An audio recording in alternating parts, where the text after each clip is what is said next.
Hello everyone, welcome to my YouTube channel. My name is Vikas Nera, and in today's video we will talk about Plesk, how to install Plesk on CentOS and AlmaLinux. In this video, I will demonstrate the installation on CentOS, but you can follow the same process on AlmaLinux as well. The commands will be identical. I'll start by explaining what Plesk is. When you search for it online, you'll find that it's used for web hosting and more. It's an alternative to cPanel. Like cPanel, we use it to create websites, and if you have WHM, you can also do reselling. You can do the same with Plesk as well. Through it, you can create and provide website hosting, and it has some unique features that you don't see in cPanel. Their pricing is more diverse. If you go to plesk.com and check the pricing, you'll see their different plans. Each pricing tier has different features. Some allow a certain number of domains, while others offer unlimited domains. It also has reseller management. The dashboard of this admin panel looks like this. I'll show you an image of it first. In the sidebar, you'll see the main categories, and when you click on them, you'll see the subcategories. You'll see options for SSL, mail settings, email addresses, file manager, and PHP settings, similar to what you see in cPanel.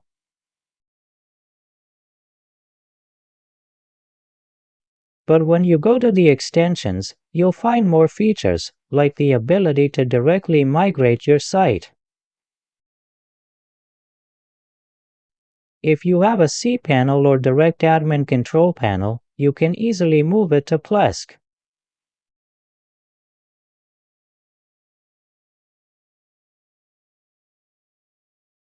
There are more extensions that you don't see in cPanel.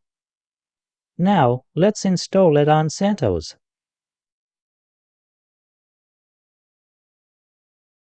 You can see its requirements here. If you want to take VPS, it's available here. By default, it remains open. I've put all the provider information here. Now, you need to create a droplet. I'm demonstrating this on DigitalOcean, but you can use any provider. The process is the same, whether it's AWS or any other. If you're familiar with AWS, I have 8 to 10 videos on how to create an instance. After watching this video, you can proceed with the further steps from there.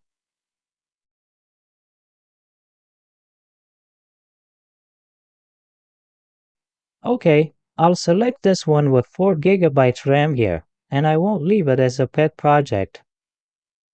The key is that I have generated a password here. I'll copy it and paste it in the password field. Here you can add your domain if you have one. I don't have one right now. We'll do everything using our IP address, and I'll provide you with that domain. You can connect from there after installation. Click on Create Droplet here. As soon as your droplet is created, you'll get its IP address. After getting the IP address, connect to it, do a root login, and then the installation is very easy. You just need to run 4 to 5 commands.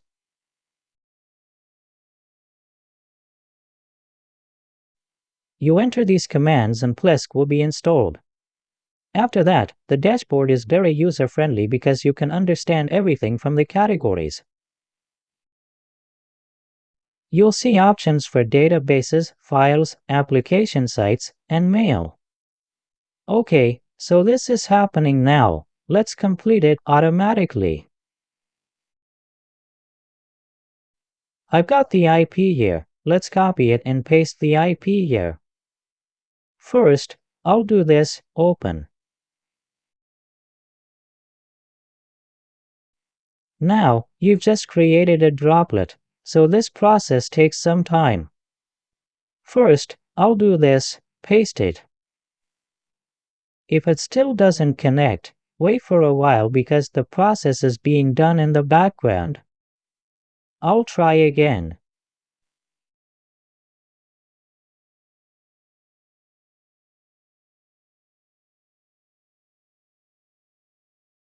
Now it's done.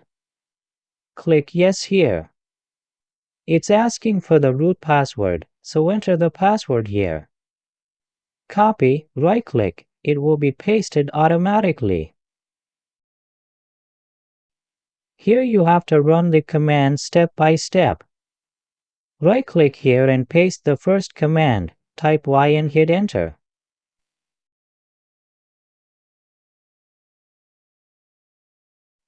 It's being installed. After that, copy the second command. It will download the installation file for Plesk. Then you have to give permission to this installer with this command.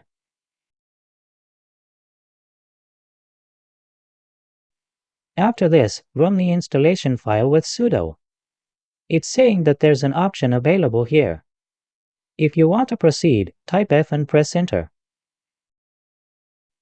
If you want to cancel, type Q. Here it's mentioning an upgrade issue, so type yes and click enter.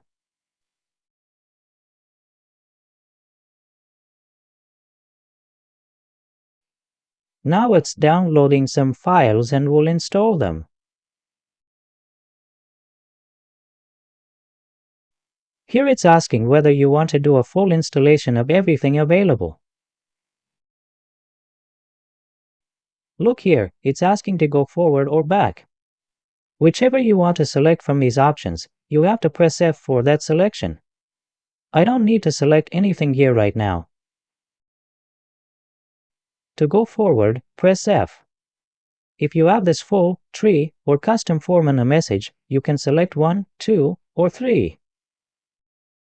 If you want to use these options, you can do it by typing 1, 2, or 3. I don't need to do anything, so I'll click forward by typing F and pressing enter. Whatever comes by default will be included. Now here I'll go forward, type F again and click enter. That's all for now. After this, it will automate the installation.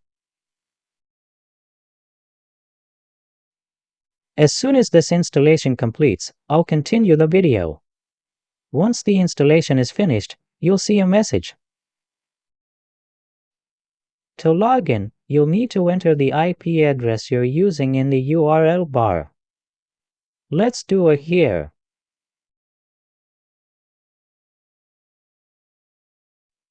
Here you need to click on Login to Plesk.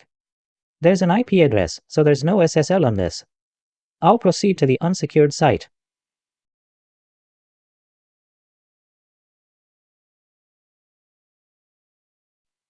The username here is root and the password is the root password you set while creating the droplet. Click on Login.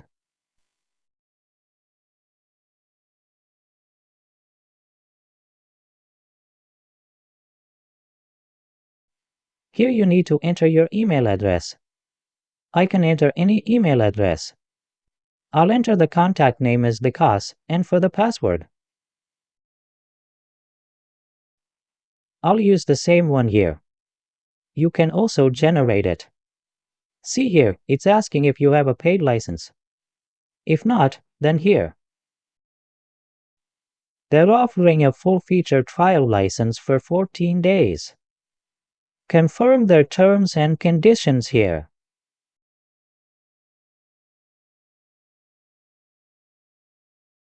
And I'll click on Enter. Now you need to do the settings. Once it's completed, you'll be redirected to its admin panel. If it asks you something here, skip it. Click on Explore and you'll arrive here. It gives you a trial period of 15 days. If you want to purchase a license, you can do so by clicking on Buy a license here. Now I'll click on this option and accept it. Here you need to first add a domain, otherwise you can't use these features. So click on Add Domain. For example, if you have a domain, you can enter it here, like xyz.com. You can also create a temporary domain here. I'll click on Temporary Domain.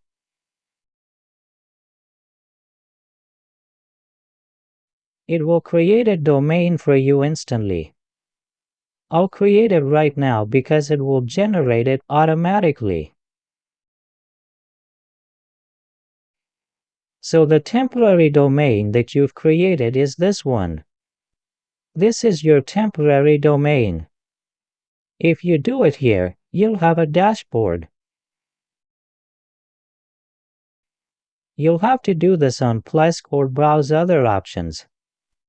The Proceed option isn't showing here.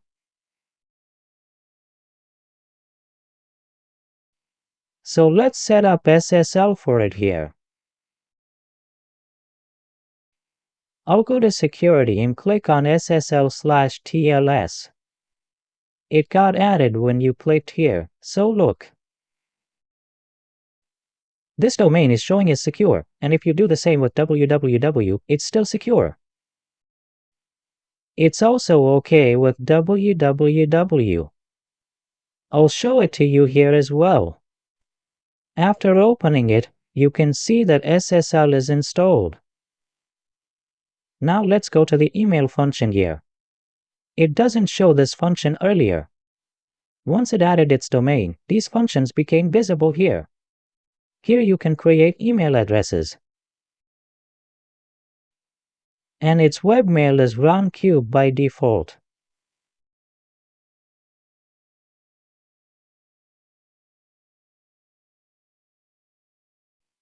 This one is roundcube.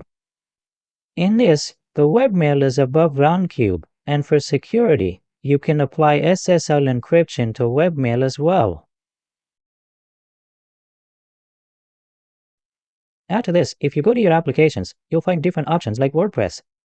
You can install it automatically by clicking on Install.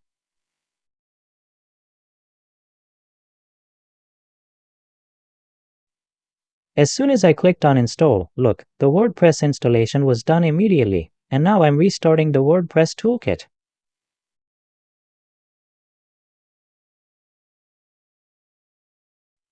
After installing it, it's restarting. Let me close it. Now, whatever my site was, I'll close it here. When I enter and look, WordPress is installed. Look here, it has installed WordPress. Look at this, in just this short time, just by clicking on the installation, it has finished the whole process. It also shows plugins here, meaning it has so much access that it's showing you all the themes and databases here. When I click on them,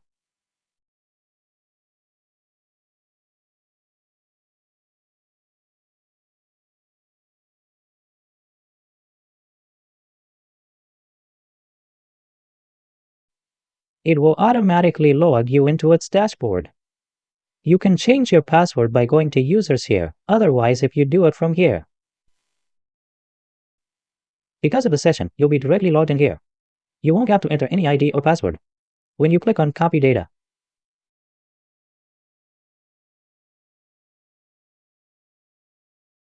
here you'll see things like passwords or those database tables, what each one is.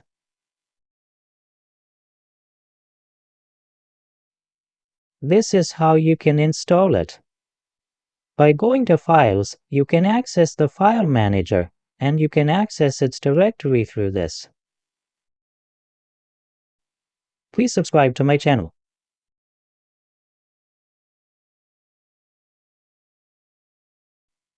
Now in the database section, when you go to phpMyAdmin, you'll find a database for the WordPress that was just installed.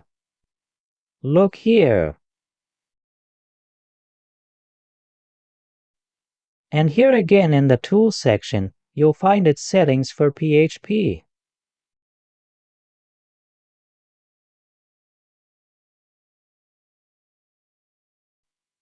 In Users, you can create more user accounts here.